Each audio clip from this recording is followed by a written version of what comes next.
Hello guys, welcome back. So it's actually my second attempt to film this video. I've been struggling a little bit with the virus that's been going around.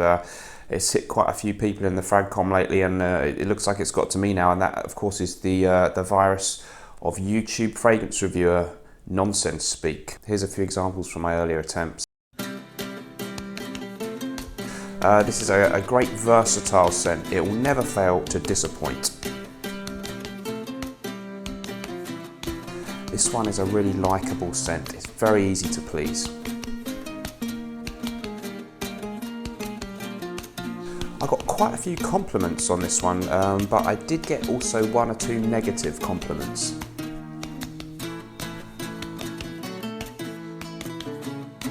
This fragrance literally blew my head off. Performance is quite good on this one. For the first couple of hours, it projects for about 3 feet, and then after that, for the next 4 hours, it projects for about an arm's length, because I've got a way of actually measuring that.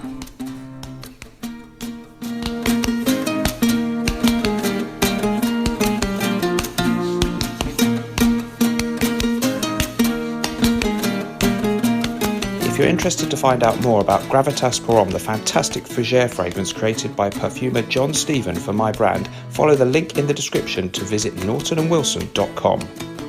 Okay guys, yes, welcome back. So today we're going to be having a look at a really interesting new release for 2020, L'Homme Rochas. If you enjoy the video, please don't forget to subscribe to the channel by hitting the button down below, then you won't miss any of my future upcoming videos. So yes, L'Homme Rochas, a 2020 release, and it's been talked about by some people as maybe the ultimate blue fragrance, something that you can compare to popular fragrances like Bleu de Chanel, Dior's Sauvage, Versace Dylan Blue. It certainly has the same kind of colour in the bottle there, and so some people have said that it's maybe a sort of more grown-up, mature version, maybe an improved version of some of those fragrances. I actually think that that's not quite the real deal with this fragrance. I don't think it's really very much in that vein. I don't think it's, in terms of the smell, I don't think it copies those fragrances very much at all. It is, however, a very, very nice, good performing, versatile, kind of modern, but also somewhat complex and interesting masculine fragrance, which is the thing that I really like about it. It's interesting, it doesn't actually smell very generic, and it's just a really exciting new release. It's also quite affordable because I got mine on a website in France where it posted to me in the UK from there, called Origines. 40ml was available for £26 or thereabouts in translating it from euros. 60ml, £35-ish, which is the one I've got, and your 100ml only £50. So that's really good for a new release. So L'Homme Rochas. Rochas, of course, a really well-known house in the world of fragrances. I've got quite a few of theirs. I've got Eau de Rochas from 1993, a lovely citrus aromatic scent which I really enjoy. Rochas Man, of course, the famous, some people call it the butt plug. Anyway, it's kind of a coffee gourmandish fragrance, but with a sort of element of freshness about it too. Very, very pleasant indeed. And if you're lucky, you might even track down Rochas Louis, a 2003 release, now sadly discontinued, lovely, fresh, masculine, woody fragrance, that one. Don't forget, if you'd like to join the Smelly Army private members club over on Patreon, there's a link in the description to do that. It costs just $2 a month, and you get an extra video from me every week, plus you get to watch everything I've already uploaded in there. We're building a really nice community, lots of interaction, and I'd love to see you in there. Let's talk about the fragrance in question today. So L'Homme Rochas, one of the reasons I was attracted to this is one of my favourite reviewers, Chris from Scentland, did actually 2 videos where he really praises it to the hilt, and in one of them he actually says it's his perfect fragrance. It's like the holy grail, which is incredible for him because he's actually really known as someone who very often gravitates towards older classic vintage style fragrances from the 80s, 90s, maybe early 2000s. So it was really intriguing to see that he raved about this so highly, and that's largely why I went out and bought it. There's been some other quite positive reviews from Max 40 and Ashton from Jensen. So let's talk about the fragrance. The perfumer on this one is Bruno Jovanovic, a very well-renowned perfumer. He's worked on a large range of other stuff, either being the main man or collaborating on things like Abercrombie and Fitch's Fierce, Coach and Coach Platinum also, Lady Million. He was one of the people involved in that, Paco Rabanne's Pure Excess.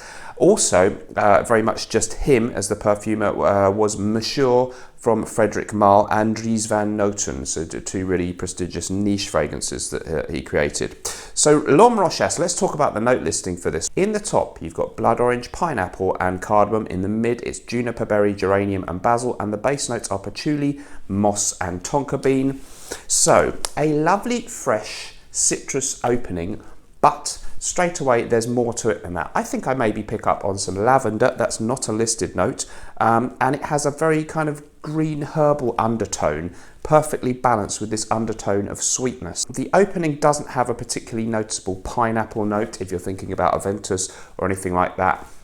It won't remind you of that, but it has a nice freshness and a kind of a subtle spiciness, a little bit of sweetness and a sort of aromatic green herbal tone. Very, very pleasant. If we're talking about blue fragrances, the one that it actually reminds me of most, a little bit, is Aqua Dgo Profumo from Armani. So if you're a fan of that, it's a little bit like that in that it's got a fresh, soapy kind of aura, but with this depth and complexity underneath it. Almost to me in this one, a hint of incense as well, maybe. That kind of sweet, almost just slightly smoky feel is really pleasant. It does have a certain sort of, dare I say it, perhaps shower gel-esque vibe, a very mass appealing, maybe Ambroxan based thing that is clean, a little bit soapy and fresh, and just very pleasing, very much a crowd pleasing type of fragrance. So it does have an element of that, and something that I think, you know, it's not going to smell dated or off-putting. I think ladies will gravitate to this one and find it's a really well presented, nice fragrance.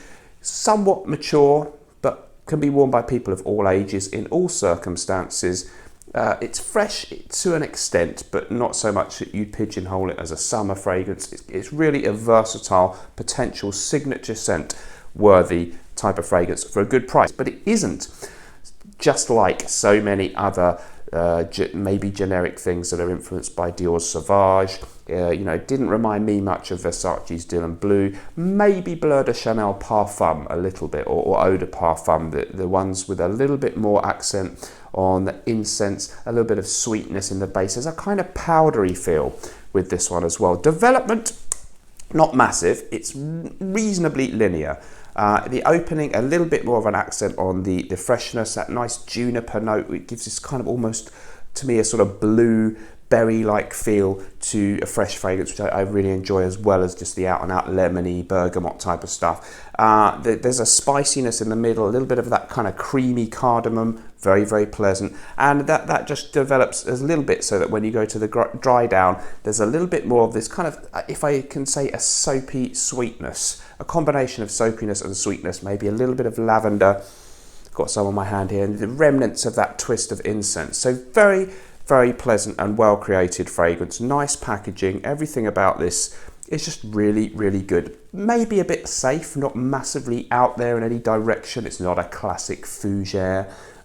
It's not a very exotic kind of smell. It's semi-familiar, but somehow a little bit of a new twist on a familiar kind of vibe. But there's enough new stuff going on in this one that I think it's a really recommendable and good fragrance. If I don't normally give out marks, but I'd kind of put it in the 8.5 out of 10 mark overall, which is, you know, means I really like it. I think it's one of the best releases from designer houses in this strange year. I think it came out before the madness really began this year and the lockdowns and stuff. But I think it's a real cracker. If you have tried it, do you think it compares to some of these other famous blue fragrances? I think it's in a category slightly different to those.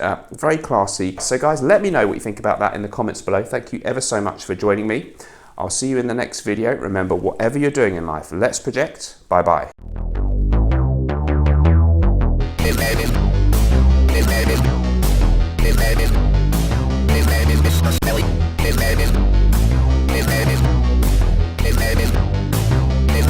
Smelly.